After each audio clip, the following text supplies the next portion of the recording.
reading on Twitter right now. Dave, are you still here? Yeah.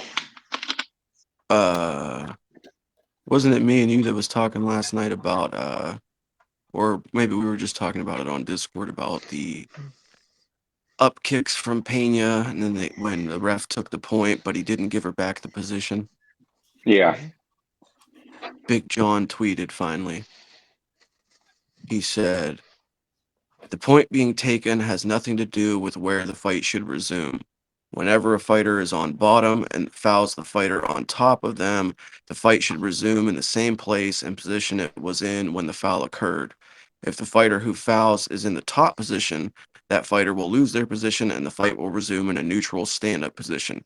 A fighter should never be allowed to use a foul to get themselves out of a disadvantageous position. The point deduction was the correct call. The repositioning on the feet was incorrect. So it should have went back down to the ground." Who was the ref for that? I think it was Vitor Shaolin. The new guy? Yeah. He's not really new. He was a really good MMA fighter in his time, but he's relatively new to reffing UFC fights. But he's been reffing for some years. Like he's not new to refereeing. But yeah, he fucked that I was up. gonna say. You got the point thing right. If you're gonna take a point, take the point. Just right. Yeah, I but have shit to say about this guy, so if you want to save it for then. All right. Oh, okay. So he made the right call with the point deduction, but he should have put her back down on the fucking ground. Either way, it worked out. Mhm. I'm picturing DangerMouse in like one of those movies like Ready Player One, where he's like in a fucking really high tech fucking seat. He's got all these screens around him and fucking goggles on, swiping shit. Hologram keyboard and everything. Hey, you're not Sean O'Malley. You're no stranger to waggling the mouse, huh? Well, everybody ready? See. About as ready as I'll ever be. When do you want to count me in, Dave? Whenever you're ready. Now. 5, 4, 3, 2. Well. It isn't you again. Yeah, you. I remember. Can you start over? Oh, I start over? Yeah, we lost part of that intro. Okay. I thought it was just me. Well. If it isn't you again. Yeah, you. I remember you. You've been here before. I've seen your name. You've been in this chat once or twice, haven't you? You have. What's going down, everyone? What is happening? I am LazyBed, and this is The Scuffle, brought to you exclusively by Just Bleed Radio. What is The Scuffle? Well, it's a little something we like to do for the funsies every Sunday afternoon to put a pretty bow on whatever miscellaneous questions we have from the week. Now, who the fuck is we? We are these three guys right here. I'll tell you, it's me and my boys, DangerMouse and Austin. How the fuck are you, fellas? How you guys doing? Pretty good, Lazy. The weather's shit, but I'm all right. It's not that bad. Not that bad. Aside from the sunburns and exhaustion, not bad. You can't complain. Yeah. Weather You also can, but not. no one listens. The weather is also not the best here, so I'm dealing with the elements myself. But we soldier on nevertheless. Yeah, as usual, typically we come at this show and we each have a random question, we throw it out at each other, and we see what happens. So, we haven't discussed this, we haven't gone over it. As far as an order, is anybody dead set on going first? I'm dead set on going last. It's up to you, Lazy. I can go first or second. Go ahead, Austin. Let's let you go first. All right, cool. Well, as much as I like John Anik and I can respect DC's opinions sometimes, and also when Joe Rogan has the ability to kind of collect himself and actually put together a decent, process of, being a good commentator. Sometimes you get these hyperbolic statements and whatnot. I think John Anik is saying, I think earlier this week, that Merab was the greatest bantamweight of all time, or on his way to. So, as much as that sounds insane to me or asinine, I can respect where they're coming from on it, because Merab has had. It's the same thing they did with Kamaru Usman, and it's the same thing they did with Max Holloway, Volkanovski, Connor, in a sense, when he was on his way up to becoming a superstar. Uh, the hyperbolic contents or of the UFC willingly just putting a new title onto people by saying they're the greatest of all time in whatever division they happen to be, or all time of their Mount Rushmore or some bullshit. So the question is Merab the greatest of all time at bantamweight? And you can break that into whatever you feel is necessary. I felt like this one was kind of a softball. Like, hey, John Anik, I love him to death. Says some cringy shit sometimes. I'm sorry to call out your dad, Lazy, but I kind of had to put this one out there. That's fair. It's a fair assessment. DangerMouse, do you want to go? No. All right. Well, I'll go. Yeah. Dad does have a tendency to say some things that are not necessarily always true. I mean, I think you got to cut him a little bit of slack. He is doing his job as the UFC's lead commentary guy to, hype the fights. It's his job to big up these guys, no matter if it's debatable or not. But that's neither here nor there. I get what you're saying. He says some pretty hyperbolic shit. So, but as far as Merab being the bantamweight GOAT, man, well, you're always going to have people that argue the Aldo side, and you're also going to always have people that argue excuse me, Aldo featherweight. Never mind. Cut that from the record. Yeah. You're going to often have people that argue the Dominic Cruz side, rather. That's who I was thinking of. But I think you can always debate that, because you have to bring the WEC into the conversation if you're having the argument that Cruz is the GOAT. So while I get people's argument there, I do think that we're getting to a place where you could start really logically having this argument for Merab. Let's see, longest win streak in UFC bantamweight history with 11 wins. There's one check mark in the box. I do believe Merab is also one title defense away from tying the all-time consecutive bantamweight title defense record held by his buddy Aljamain Sterling. So, is he the GOAT of bantamweight right now already? Maybe not. But I do think that with just one more title defense, I would say he probably is. I would say it's a pretty clear-cut argument if he gets another title defense under his belt, especially one as convincing and sound as the one that he got last night. So. Yeah, that was my thinking on it, because as much as I do think it is hyperbolic, and I know that John Anik has a role to play for the broadcast team, and when he does his podcast, it is kind of an additional microphone for the UFC team to kind of push narratives for the fights, and that's understandable, but like you said, one more, and we can say yes. Is he there yet? Not quite, right? But he's right on the doorstep of becoming the GOAT at 135. I mean, hell, he has a chance to break the record fairly soon. So again, it depends on who the opponents are and whatnot. But the Mouse, same question: is Merab the bantamweight GOAT?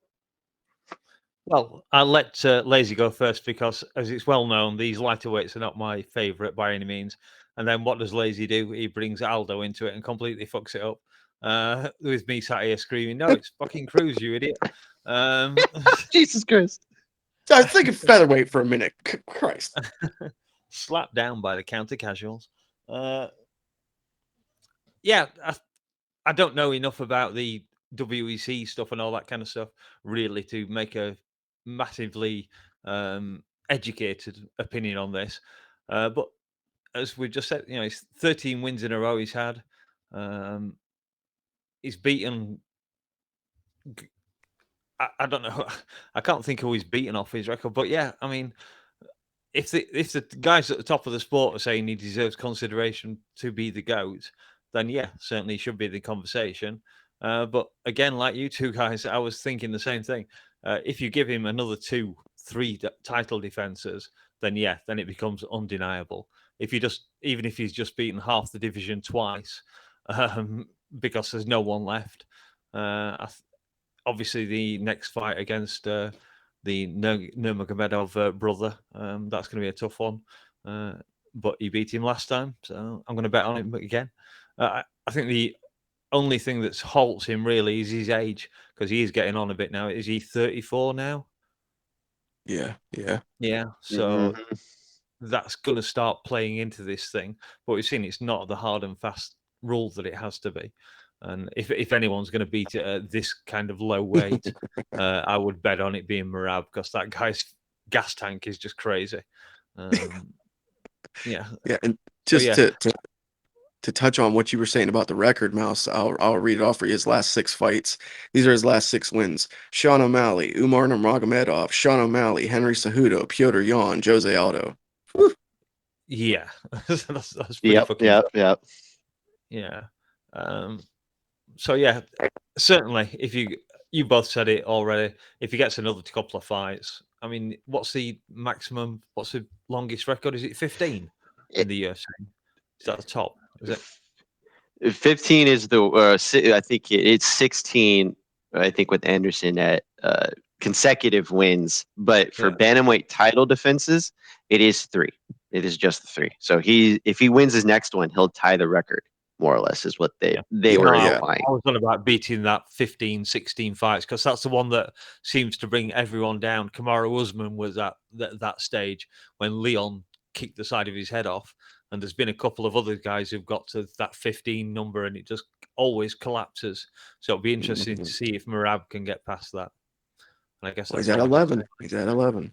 So yeah, it will be interesting. And especially to do it, like we're saying, in these lighter weight classes, because no disrespect to Anderson, but he was doing that against the bigger guys, where you can kind of, athleticism and stuff like that can kind of help you skate a little bit. Like down at these lighter weight classes, man, it's razor thin margins, and for him to be drubbing these guys the way he is. Yeah, because he made it look so easy last night. I thought he was going to win. I didn't necessarily think he was going to get a finish, and wow, just crazy. Yeah, I don't think much of anyone saw him getting a finish. Imagine being the guy that had Merab by submission, and especially if you had it by the round or something. Jesus Christ. Yeah, that ticket is definitely a heavy under, or like a plus 800 or some shit. At least. All right. Well, I'll go second here. We'll go on to the next question. My question for the week. It's going to be a topic, guys, that we visit pretty often around here. All the podcasts seem to visit it pretty often, and it's going to be about the rule set in mixed martial arts. This is mainly inspired by actually the opening bout of the prelims this past yesterday night. Markel Medeiros versus Mark the Shark. A fight where Markel was just absolutely destroying the fucking leg of Mark, nailing the fucking leg kicks, just smacking that fucking leg around like a piece of meat. And Mark had no answers for it whatsoever. He couldn't check it. He couldn't fucking switch stances. He couldn't do nothing. But that's neither here nor there. I'll leave that because we might get into that possibly if somebody mentions it later. But point of me bringing this up is at one point when Markel had Mark the Shark down, he delivered a very nasty, a very seldom seen and rarely witnessed maneuver, a stomp to the leg of a downed opponent. The reason we rarely see this, and the reason it's not often witnessed, is because it's actually illegal. Now, the commentary would go on to clarify that this is an illegal move and you're not allowed to do this. I can elaborate on that a little bit if we need to, but my question to you guys is a simple one. Say they had a rule change meeting or whatever the fuck they call it, and you could implement just one rule change of your own, one rule change or a new rule. What would your rule be? What would your change be to this rule set of all the changes you could make? Who wants to go first? I'll go first if you like. Yeah, go ahead. Simple rule change. I think mine would be, which we've talked about it a few times, would be the LazyBed school of points at deduction. So you get that warning in the back of the, when you discuss the fight, you get a warning when you step into the cage, and then the first time you commit a foul, okay, that's your final warning. You're going to lose a point at this point. So yeah, you're going to get that one foul in the cage. So you take your pick. You can have a nut shot, you can have an eye poke, but after that, you're going to get a point deducted.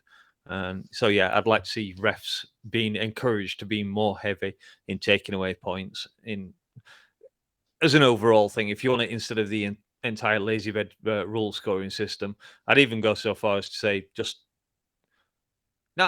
I don't. I don't. I think you can get away with some mistakes in the cage. That's the problem. If you want to go absolutely hard line, it becomes problematic in itself because all of a sudden someone's, I don't know, kicked you in the nuts and it's completely accidental because you stepped forward and that you shortened their kick by stepping forward and they hit you in the nuts. So that shit happens. So I can get away with occasional mistakes. But yeah, I'd like to see referees encouraged to take points more harshly, like the guy did in the Kayla Harrison fight. No fucking about. I'm taking a point, and that's how it should be, because those fouls that have consequences on fights, they affect things. And that guy, being an ex-fighter, he obviously knew they're being kicked in the chin while you're down on the floor and have no chance of moving away from it is not very good for your health. And so, that affected the fight. So yeah, fuck it, I'm going to take a point from you. I like that.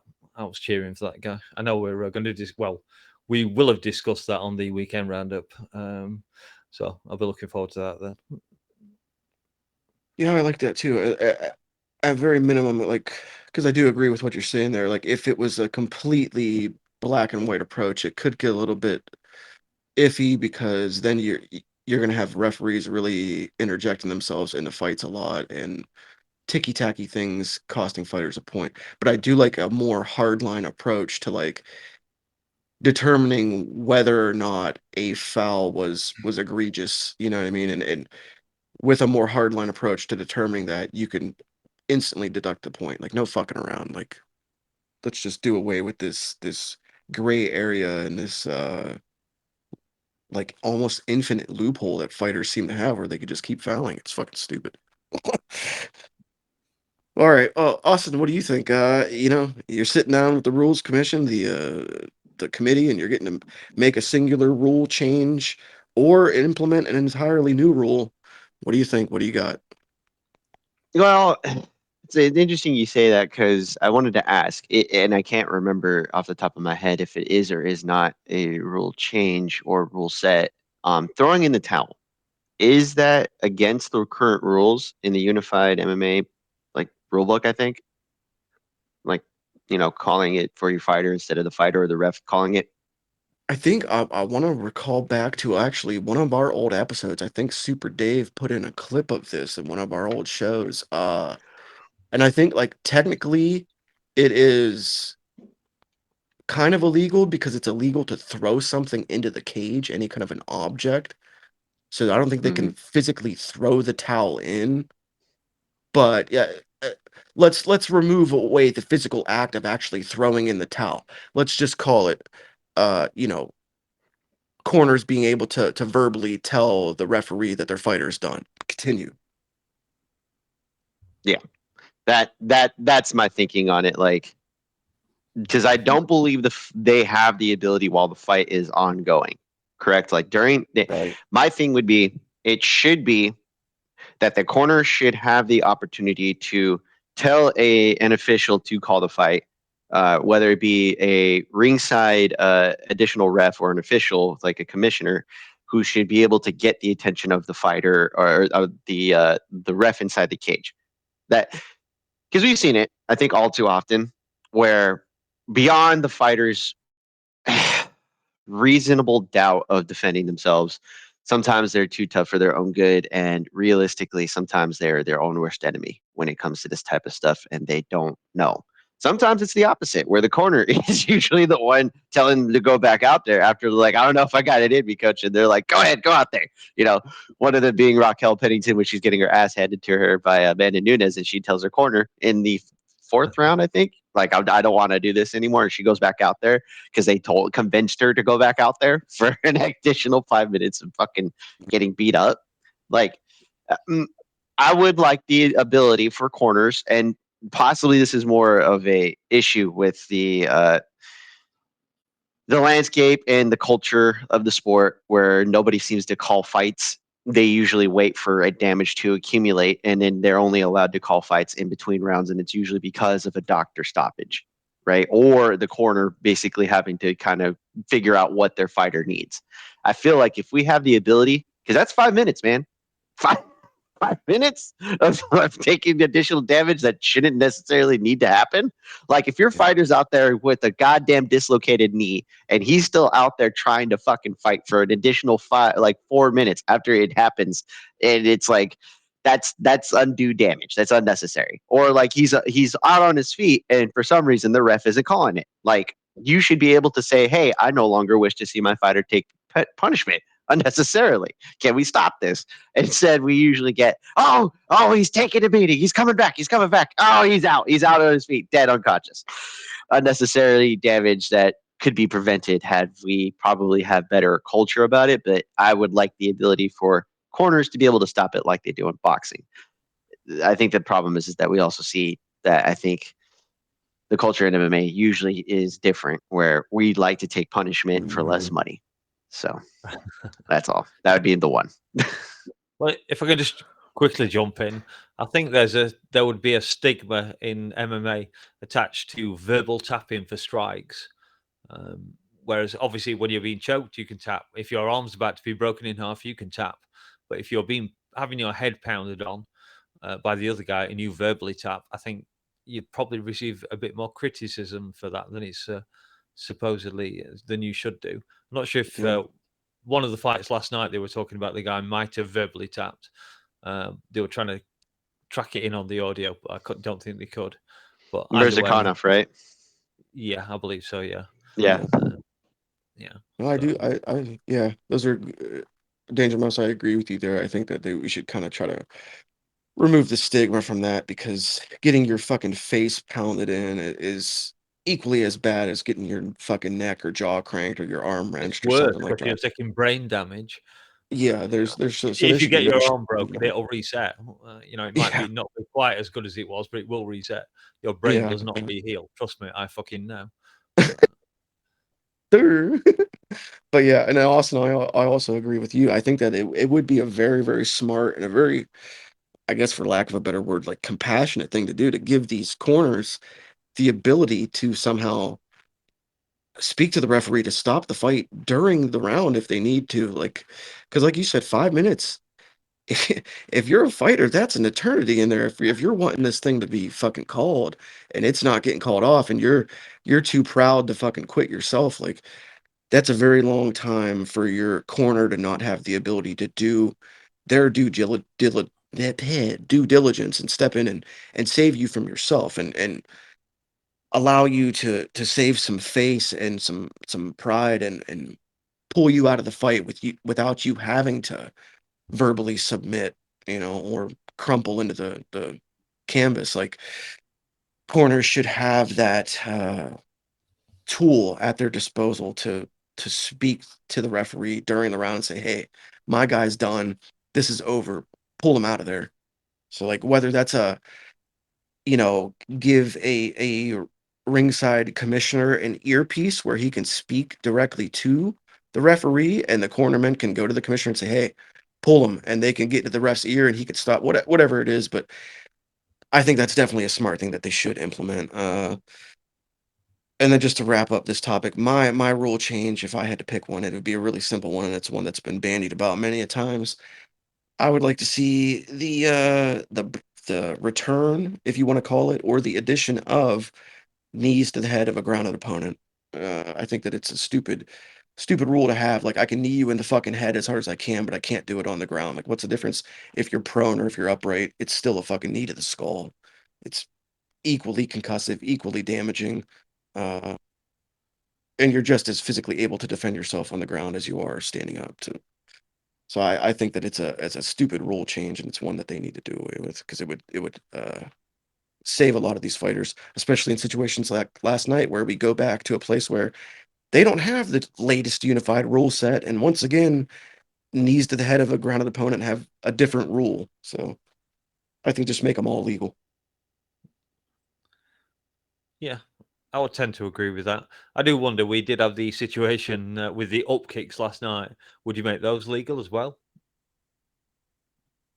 Because when I'm stood up, if I can knee you in the head while you're on the ground, isn't it fair that you can kick me in the face while I'm kneeling, trying to get to not Yeah. knee Well, you in the head? maybe that's kind of a further like conversation stipulation on how far we would extend the legality of knees to the head of a grounded opponent. Like, can you in a ground and pound situation knee him in the head? I would say yeah, but should you be able to like do a flying knee from standing to like onto their face? I don't know about that, but it's hard to say. Yeah, I think that's the thing. Because for me, I I would be against this probably, and it's only reason is because it's like, all right, they already take a bunch of damage as is as fighters. I mean, we allow oblique kicks, we allow flying knees, as you said, we allow strikes to the head of a grounded opponent via punching and elbows. We now allow the 12-6 elbow. Um, and as far as I could tell, I think that only really benefited John Jones. I mean, it's not like anybody really like needed the rule change, because it seemed to be only so that John can say, "Oh yeah, we had a rule change, so we should make that legal. My no contest should be not a regular win."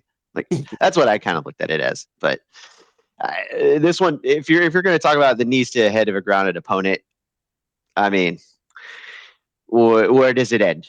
Head stomps are now legal. Do we want to just make it look like it's a regular street fight? Do we need to actually keep more people from wanting to watch the sport? Okay, all right, okay, all right. I don't disagree that it's silly, but where do we draw the line as far as like, hey, more violence, more trauma, less trauma? I don't know.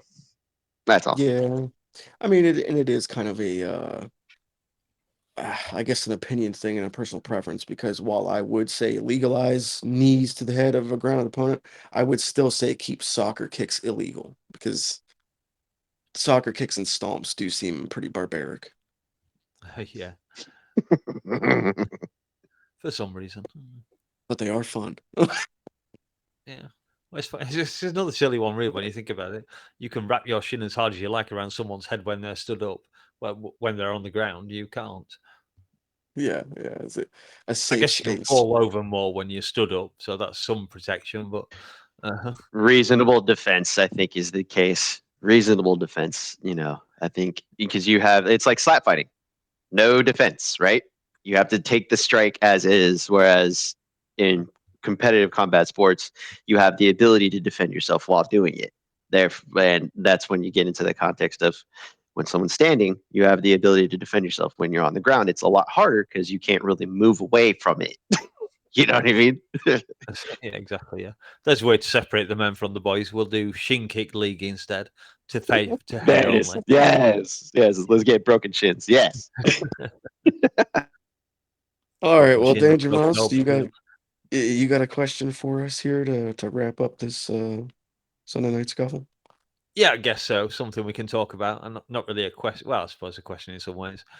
We had a banned subject on last week's show, and I think we might have been the only MMA podcast that did not discuss John and Tom last week. I certainly heard him talked about, I think, on most places. But we didn't. We stayed strong until this week, because Dana said this week in the press conference that John had agreed to do the Tom Aspinall fight. So do we believe that? And the other thing, Thomas said he's going to fight. Do we think we have a date for that and an opponent? I personally think it's going to be. I'm actually hoping it's going to be the 20th of September, because that's 2 days after the show's birthday and my birthday. That'd be a fine belated birthday present. And I think it's going to be Tom Aspinall versus, I don't know, because that would be after Paris. So, yeah, I guess. Do you believe that Dana did have this fight set up? And who do you think Tom is going to fight next, and when? Go ahead, Austin. You can go, Lazy. Okay. Damn. Okay. You fucking, I can't believe you pair of duckers on a subject like this. I didn't want to be the first one to answer this one. This one's kind of a Quack, quack. catch-22. Look, here's the truth. It's John, and it's gonna be in New York. That's what it's gonna be. That's the only thing I can think of as to the reason as John is acting as ridiculous as he is, why he did the show in Singapore with the Russian MMA fighters for some reason, why John is willingly antagonizing the fan base, and then why Dana has to go on the no, he agreed to this. He 100% agreed to this. I mean, Tom is there kind of like left twiddling his thumbs wondering what's next, and he's like, I don't know. Because the only ones who could decide are Dana and the Endeavor group. That's it. It's whatever the schedule happens to be, and they're waiting on something specific. And until then, we won't have any answers. So I'm hoping it plays out. But I have my doubts. Well, Tom has said he wants to fight twice this year, so it can't be November. It's impossible.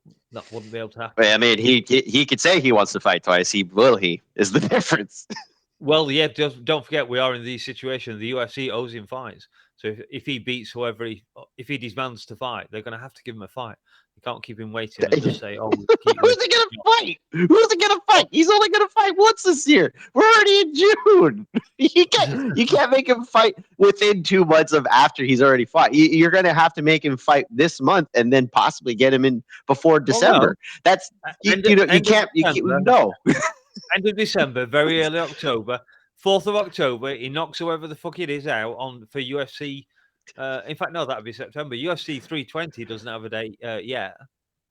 Don't forget, we've got Noche, but there's 2 weeks. Yeah, but you have to put Tom in England or New York, because if you put him in Paris, it's obviously going to be against Gon. If you're putting him in London, it might be against Gon, or it might be against Volkov or Almeida. But if it's in New York, it has to be John. So like that's the thing. They're looking at the schedule the way that they've always looked at the schedule.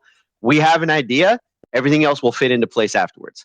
And that is the whole thing, where they're basically baiting the rest of the year off of this new deal, because that's the only other reason why they're doing this. Otherwise, we would have had answers. You know what I mean? I genuinely think Tom has gone there and gone, no, fuck it, give me a fight. You owe me fights. Give me one now, or I'm going to raise the hell up. This is the same organization that blackballed John Jones when he asked for $20 million. What do you mean? We can't. They're going to do this regardless. This is just the world that Tom lives in, unfortunately. And it has nothing to do with Tom. Tom is willing to fight. That's not an issue. The issue is the UFC falling in line with that. Tom has announced he has a fight booked. He hasn't revealed an opponent or a place, but he said he has a fight booked. And I don't think it's John in late October, November, because he also said at that time that he's going to fight twice this year. So, Lazy, anyway. Oh, man. Oh, boy. I don't fucking know, man. It is so hard to know what is happening in this situation. I'll say this. I think that Tom, Dana, and John all know what's happening. I think that we're getting a lot of misinformation from a lot of different sources. I think that's probably intentional. I think they're probably putting a lot of shit out to fucking sway people that try to get scoops in the world of MMA. Um, here's what I think. I think that Tom Aspinall definitely fights in 2025. I think that we do see a Tom Aspinall fight. Is it against John Jones? I don't think so. Uh, I think that if we see Tom Aspinall versus John Jones, I think it happens in 2026 on a different network, a different broadcast partner, provider. Uh, but I do think that we see Tom Aspinall versus somebody this year. The question I have, though, is I don't think that Tom is going to want to fight another and have another interim title defense. I don't think Tom's going to want to fight if it's not for an undisputed title. I don't think that UFC wants to strip John before they make the Tom John fight if they do on a new broadcast partner. So I think that they find themselves in a really weird spot where interim champ wants and deserves to fight for the undisputed title, and he wants to do it this year, but they want to make a fight with John next year, and they want John to have a belt. So I don't know what the fuck they're gonna do. Like I don't even think that they know exactly what they're gonna do. I think that they have fights booked, but I don't think that they know how they're gonna title these fights. You know what I mean? I don't think that they know how they're gonna work this out. So it's fucking it's your best idea as good as it is mine. I don't fucking know. I have no clue. Okay. Well, Dana did say he's going to release some news on Tuesday because John's back in the country and all the rest of it. So we might find something out then. But barring that, I think we're going to see Tom Aspinall headlining UFC 320, which is September. Heard it here first. That's my prediction. Against who do you think, if you don't know? I don't know. Because by that time, the Paris card will already have been and gone. So if Gan doesn't fight in Paris, then you can guarantee it's going to be at UFC 320. So I would keep an eye on that, because weren't they on about Gamrot and GS? BSD. Benoit Saint-Denis. Yeah, thank you, BSD. Yes, too many people with triple initials in this game. I think they're on about those two headlining it, so could be those. And save Cyril for a later date. Either that or Tom jumps in and steals 319 or UFC Nacho. That would be hilariously funny as well. The most Mexican fight ever. Tom Aspinall versus Cyril Gan. Would you put money on that? That's your bet? Is that UFC you want to put it? If you're willing to put a gentleman's bet on it, I'm down. What kind of gentleman's bet? Are we talking loser buys the other one's alcohol beverage. You what? Sorry. You got to buy me what? Loser buys a 6-pack, as we say in the States. I'm not sure how that would work. I don't have to get money to the States. Yeah, we will figure it out. You owe me one. You owe me one. Like a name change bet or something. We could do something silly like that. Fair enough. He doesn't Dave owe Austin some pot? It's a Nostradamus prediction. UFC 320. Tom Aspinall headlining. Doesn't Mr. Dave owe Austin some bot from like last year? Probably. Yeah, I think you guys have bought that. We can keep a running tally of bat. Maybe we'll go to Thailand one year and meet up. We can meet John Jones there. Ask him what his favourite ladyboy bar is. Oh God, Jesus Christ, there it is. All right, that's a good time to fucking get out of here. This is once again the end of another Sunday night scuffle, guys. Sunday, yes, Sunday. I don't care if it's a Tuesday or a Wednesday when you hear this. This is the Sunday night scuffle. For what it's worth, hope you all enjoyed this. This is just fun content, something that we do to screw around. So if you did find yourself enjoying your time on Just Bleed Radio, please do like the video, sub to the channel, and tell a friend. We'll be back at it soon with more laughs, more gags, and more fight talk. Until then, he's DangerMouse. That's no special. I'm LazyBed, and we're fucking out of here. Later, gang. We're out. Later. Woo. Woo. the black ones. Hello? Hello? Hello, hello. Hi. Is there anybody out there? Please nod if you can hear me. I don't know. They were good. They were like really good.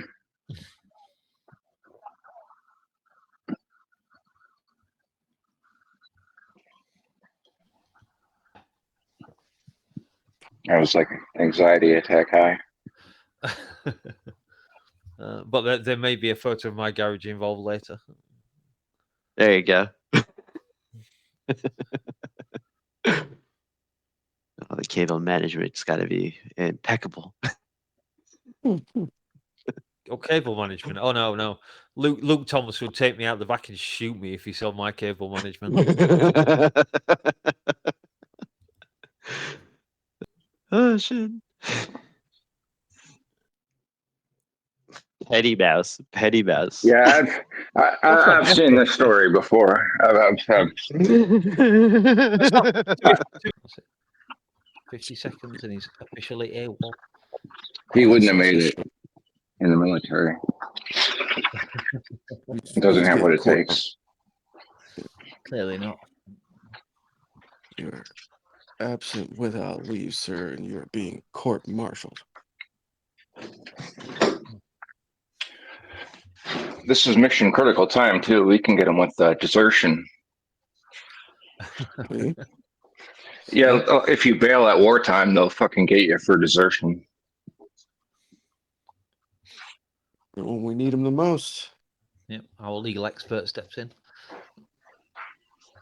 It's unfair and it's unpatriotic.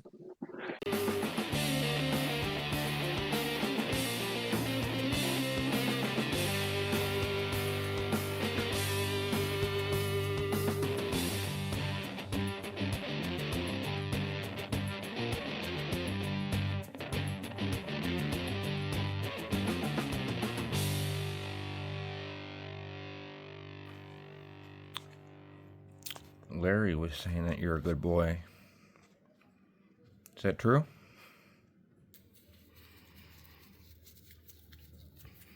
You want cookie? So you're fucking stuck with it. All right. You slave. You know what's funny is